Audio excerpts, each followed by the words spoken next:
Sugat sa kaliwang porsyon sa taas ng hita ang natamo ng isang lalaki na nanuntok matapos saksakin ng kanyang sinuntok. Tinatayang alas 7:30 ng gabi noong Enero 13, 2025 sa sitio Buga, Barangay Bongbongan 1, Sibalom, Antique. Nilalang biktima kay alias Hermenio, 37 anyos, magsasaka, habang kinilala naman ang sospek kay alias Oliver, 44 anyos at parehong mga residente ng nasabing barangay. Sa panayam ng K5 News FM San Jose Police Chief Master Sergeant Eric Capistrano, investigador ng Sibalom Municipal Police Station, kanyang ipinahayag na habang naglalakad ang sospek kasama ang kanyang anak upang magpamassage, nakasalubong nila ang biktima na nasa impluensya ng nakakalasing na inumin at may nangyaring hindi pagkakaintindihan sa gitna ng dalawang imbolbado, kung saan ipinahayag ng biktima na tinakaw ng sospek ang kanyang manok, rason na nainsulto ang sospek sa kanya. Dahil rito, may komosyon na nangyari at biglang sinuntok ng biktima sa tiyan ng sospek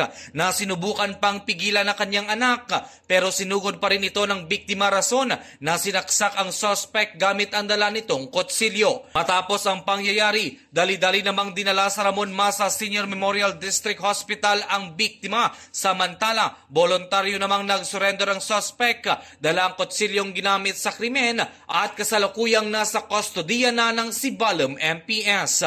Balita mula sa probinsya ng Antique, K5 Joe Jen, Kabatingan, Murillo. Para sa Kampiyon na Balita, Serbisyo Publiko at Kasiyahan sa Pilipinas, ang kampiyon na istasyon, K5 News FM. K5 News FM. News FM.